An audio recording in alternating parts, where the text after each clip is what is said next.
Bonjour à tous, c'est Ambre et bienvenue dans ce nouvel épisode de Myself First, le podcast 100% bienveillance, amour de soi et développement personnel.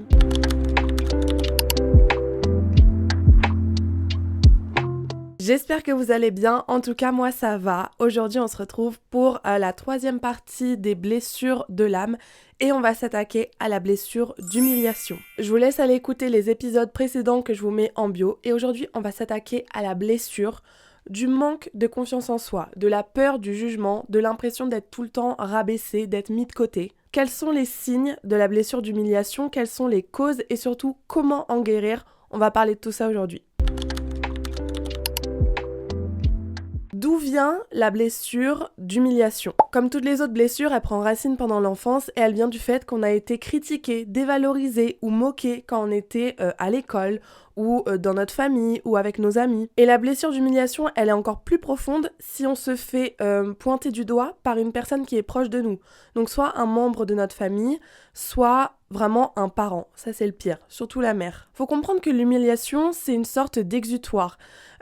Celui qui est pointé du doigt, c'est celui qui est le plus faible, qui est différent, trop gros, trop fin, même trop belle. Vous voyez, au collège, il y a plein de filles qui se font harceler parce que les autres filles sont jalouses d'elles. Tu peux être le premier de la classe et te faire harceler parce que t'as des trop bonnes notes.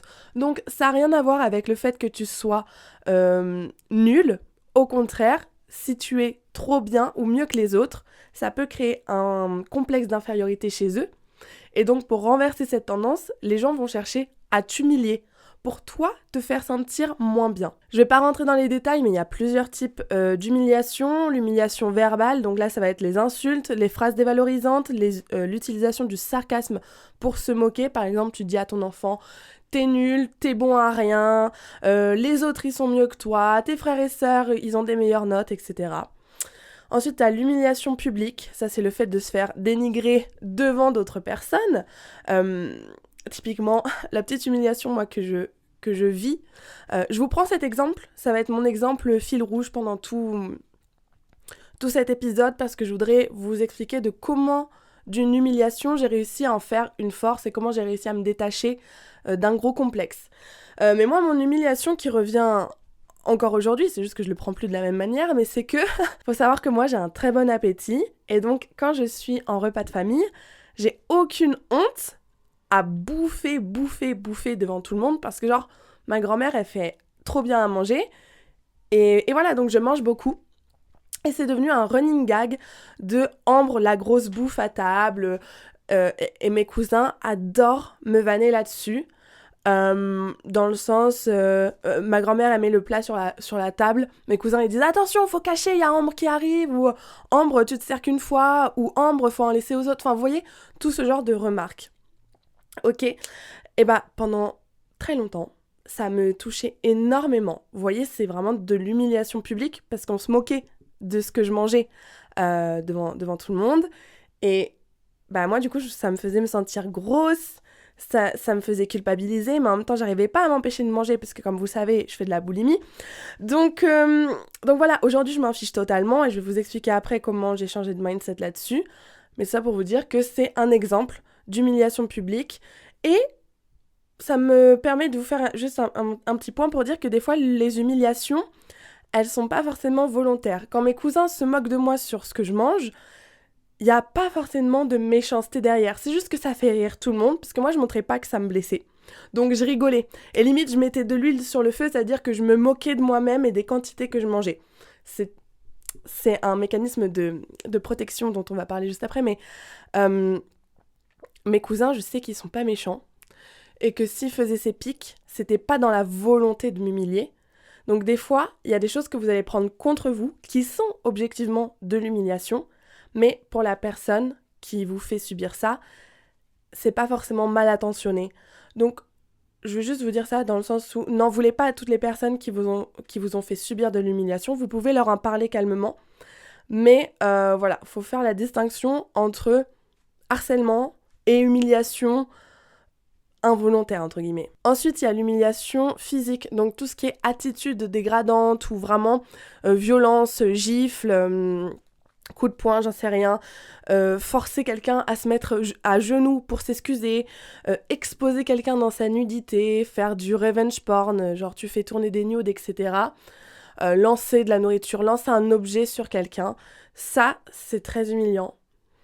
Et la dernière humiliation, c'est l'humiliation par l'exclusion. Donc ça, c'est quand on ignore une personne comme si elle n'existait pas. Par exemple, quand j'étais au collège, des fois, j'arrivais en classe et il y avait mon groupe de copines qui ne me parlaient plus, sans que je sache pourquoi. Et donc, pendant toute la journée, juste, elles ne me calculaient pas. Et moi, ça me faisait hyper mal au ventre parce que je me disais, mais qu'est-ce que j'ai fait? Qu'est-ce qui s'est passé? Hier, on était hyper copines. Aujourd'hui, qu'est-ce qui se passe? Elles sont toutes les trois contre moi. Donc voilà, c'est clairement ce genre de petit rejet qui est très humiliant. Très humiliant, parce que tu te sens débile. Tu te dis, il y a quelque chose qui se passe, je sais pas pourquoi.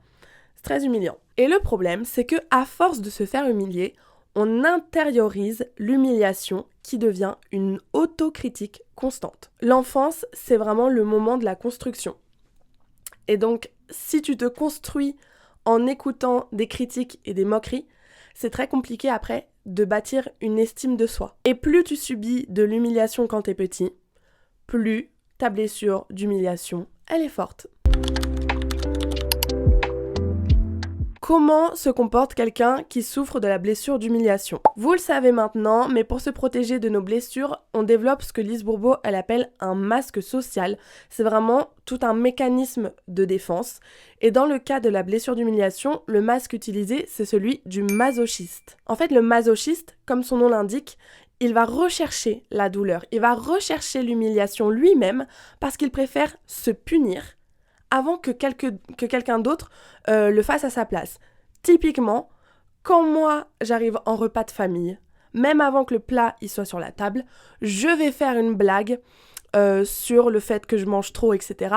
Parce que je préfère que ce soit moi qui initie les blagues sur ma façon de manger plutôt que mes cousins. C'est genre j'ai un coup d'avance. C'est genre non, vous pouvez pas m'atteindre, vous pouvez pas me faire mal parce que je le fais toute seule.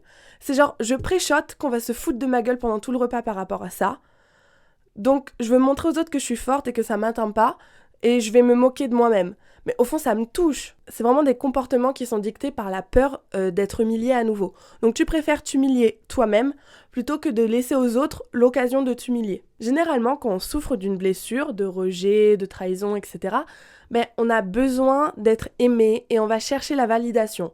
Mais dans le cas de la blessure d'humiliation, c'est totalement différent. Au lieu de faire en sorte que les autres nous viennent en aide, c'est nous qui allons aider les autres. En fait, une personne qui souffre de la blessure d'humiliation, une personne masochiste, maintenant on va appeler ça comme ça, elle se sacrifie pour les autres en oubliant ses propres besoins. Et paradoxalement, elle va se diriger vers des personnes qui ne la respectent pas et qui l'humilient. Donc ce masque du masochiste qui est là pour nous protéger, en fait, c'est un leurre. Parce qu'il nous amène à retourner dans des situations qui nous font revivre notre blessure. Peut-être que ça fait pas sens ce que je suis en train de dire, mais une personne qui a vécu de l'humiliation pendant toute son enfance, c'est typiquement le genre de personne qui va te faire remarquer ses défauts avant que toi tu les remarques. Genre, tu vas en soirée avec une copine, elle se prépare et tout, elle sort de la salle de bain et elle est toute belle, et toi t'es sur le point de lui faire un compliment, mais avant même que t'aies pu lui dire quoi que ce soit, elle est en mode « Non mais je sais, non mais mes cheveux ils sont gras, mais tu sais c'est parce que j'ai pas eu le temps de les laver cette semaine, et puis bon, cette robe elle me fait un peu débourrelée, mais c'est parce que j'ai beaucoup mangé, enfin, je sais que mon maquillage, je l'ai un peu raté là, mais bon, je pense que dans le noir ça se verra pas. » Et toi t'es en mode « Mais quoi, mais j'avais même pas vu tout ça !» Et c'est vraiment le genre de personne qui va direct te parler de ses complexes, de ses défauts, en mode je sais qu'ils sont là, je sais que je suis pas parfaite, je sais même que je suis hideuse, que je suis moche, que je suis nulle, que je suis pas intelligente et tout. Et donc voilà, je le sais, t'as pas besoin de me le faire remarquer. Et c'est ça l'auto-humiliation. C'est t'as tellement été rabaissé, t'es tellement convaincu que tu vaux rien, que tu préviens les gens que t'es nul et qu'ils ont pas besoin d'en rajouter une couche. Donc c'est comme ça que la protection du masochiste, elle fonctionne. Je vais vous faire une liste des comportements fréquents des personnes masochistes, sans forcément rentrer dans les détails. Mais tu souffres de la blessure d'abandon si tu as une mauvaise image de toi avec un sentiment de ne pas être quelqu'un de bien. Tu as une peur permanente du jugement des autres. Tu as l'impression d'être rejeté ou mis à l'écart tout le temps. Tu as un manque de confiance en toi qui vient du fait que, à force de te faire humilier, tu doutes de tes compétences. Tu as une timidité et une mise en retrait excessive. Tu as une extrême vigilance, voire une agressivité. Une propension à être sur la défensive et ou à attaquer l'autre en premier. Tu ressens une gêne lorsqu'il faut prendre la parole ou s'exprimer en public.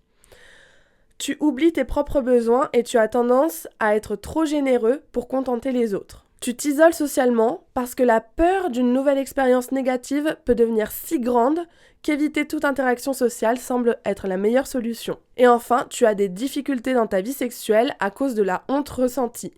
Les personnes masochistes ne veulent pas reconnaître leur sensualité ni leur amour des plaisirs associés au sens parce qu'ils ont peur de déborder et d'avoir honte. Même s'ils ont des fantasmes, ils préfèrent ne pas en parler par peur d'être honteux. Si vous vous reconnaissez dans ce que j'ai dit, c'est sûrement que vous souffrez de la blessure d'humiliation, mais je voudrais juste revenir sur un point, c'est le fait de privilégier les besoins des autres avant les siens. Le masochiste, il a honte de lui-même, donc il va vouloir s'effacer et pour ça, il va mettre les autres au premier plan. Et il va tout faire pour satisfaire les gens autour de lui, quitte à oublier ses propres envies, ses propres besoins. Et en fait, il agit comme ça pour se mettre des contraintes. En fait, le masochiste, il a trop peur de ne pas savoir se contrôler, de dépasser les limites et donc de se foutre la honte.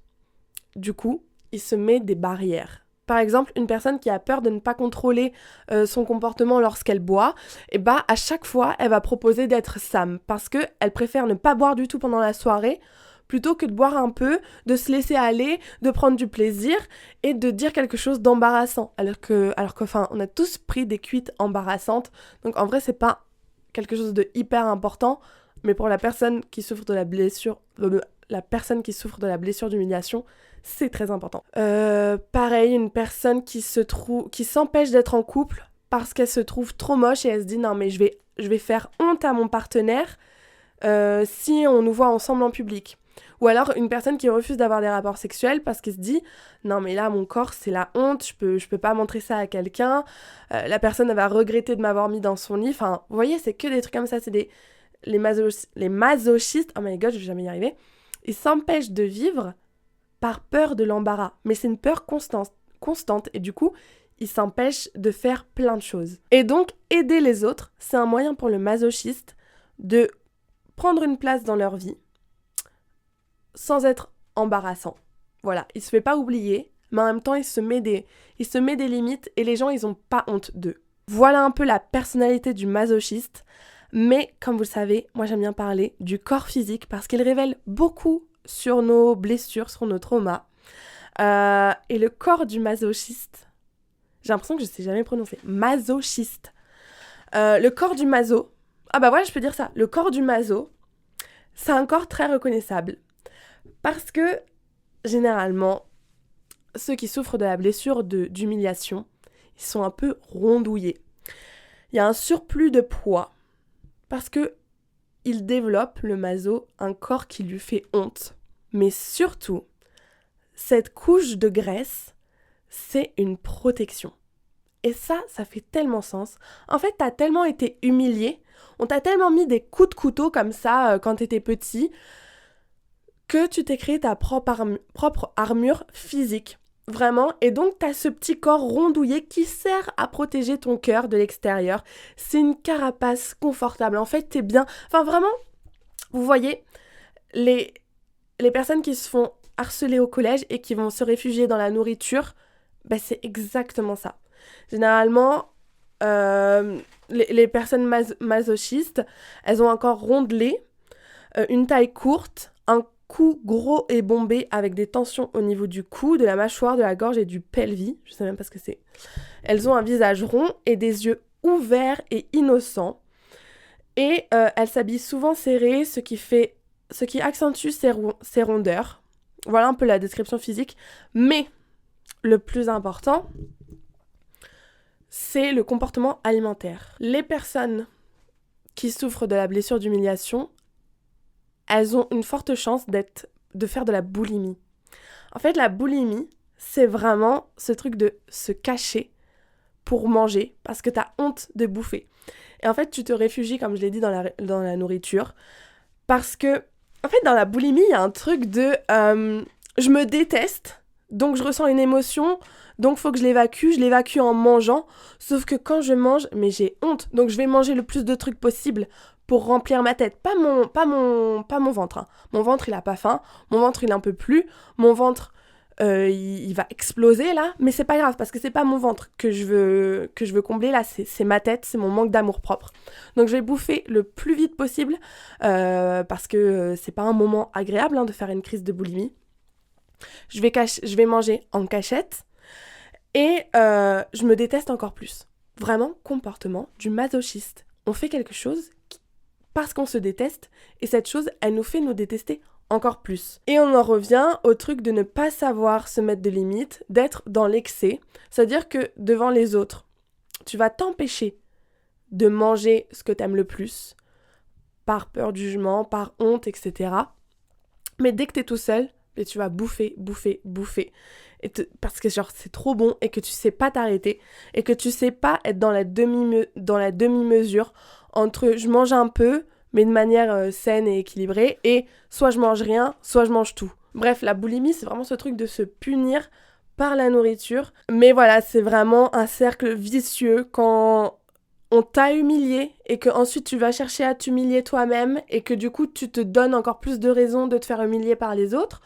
Parce qu'au final, tu deviens tout ce que tu critiquais ou tout ce que tu redoutais devenir.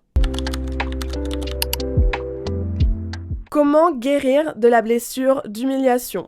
Encore une fois, la meilleure solution, c'est d'aller voir une psychologue. Si cette vidéo a été un déclic pour vous, tant mieux. Et allez consulter un professionnel pour en sortir. Mais je vais vous donner quelques petites pistes, histoire de mettre en perspective en fait cette blessure. Et le premier conseil, c'est de prendre du recul et analyser la situation. Quand tu vis une situation embarrassante, essaye d'être objectif. C'est pas toujours facile, mais essaye de voir déjà, est-ce que la personne, elle te voulait du mal ? Est-ce qu'elle t'a humilié volontairement ou non ? Est-ce que c'est si grave ? Qu'est-ce que ça déclenche en toi ? Pourquoi c'est un problème ? Pourquoi ça t'affecte ? Et éventuellement, discute-en avec la personne. Pour revenir sur mon exemple avec les repas de famille, moi ça me touchait qu'on me dise que je mange beaucoup parce que je l'analysais, je faisais le raccourci. Tu manges beaucoup, donc t'es grosse, donc les gens se moquent de ton poids en fait. Et comme je vous ai dit, je fais des TCA parce que je n'aimais pas mon corps, je me sentais pas à l'aise dedans. Et donc pour moi, c'était un rituel d'humiliation de manger avec toute la famille et qu'en gros, tout le monde se moque du fait que mon corps soit moche. C'est comme ça que j'interprétais. Et donc un jour, je suis allée voir mon cousin et je lui ai dit, mais tu me trouves grosse ? Il m'a dit, mais pas du tout. Je fais ces blagues parce que tu manges beaucoup pour une fille, mais c'est tout.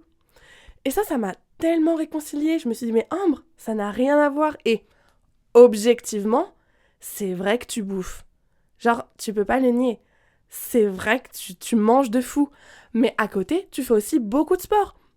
Donc ça n'a rien à voir, c'est toi et tes craintes et tes croyances qui ont fait le raccourci avec le poids et le fait d'être grosse, etc. Alors que ça n'a rien à voir.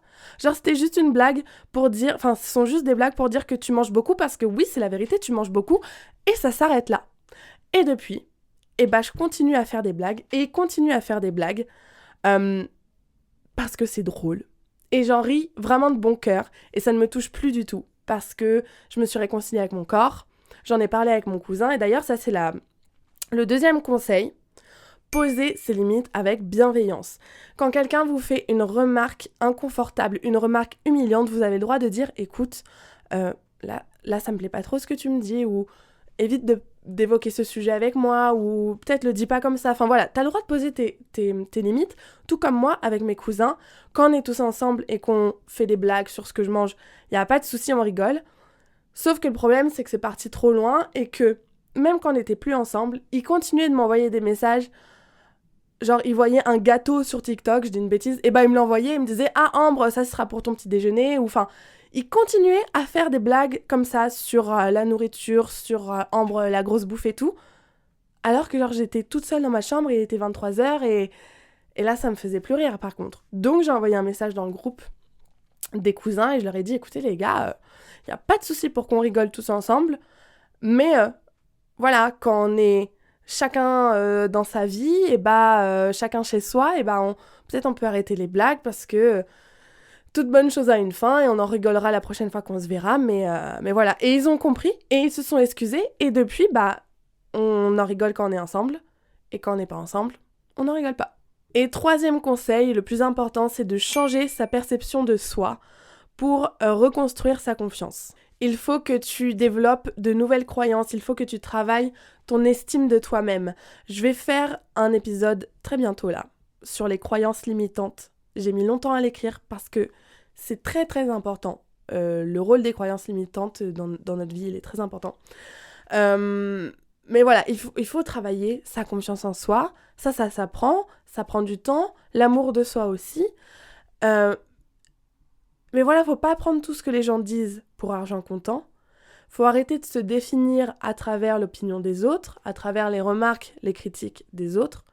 Tu es toi-même, tu as ta propre perception de toi-même. Et cette perception, c'est ce que tu vas renvoyer aux autres et c'est ce que les autres vont encore te renvoyer à toi. Donc autant que ce qui se dégage de toi, ce soit positif. Développe ton autocompassion, sois gentil avec toi.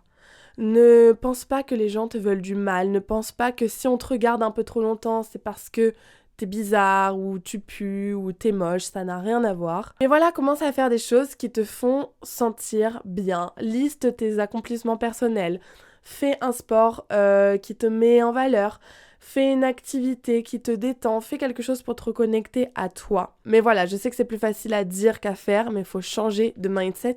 Encore une fois, ça prend du temps. Mais si t'es sur ma chaîne, c'est déjà que tu cherches à prendre soin de toi. Donc c'est déjà un très bon pas. Voilà, j'espère que cet épisode vous aura plu. Il me reste encore 1 ou 2 blessures à faire et ensuite on aura terminé avec cette série. Venez me dire ce que vous en pensez en commentaire et suivez-moi sur Instagram, TikTok, Substack, WordPress, tout ce que vous voulez. Voilà. Passez une très bonne semaine et nous on se retrouve le week-end prochain. Bisous!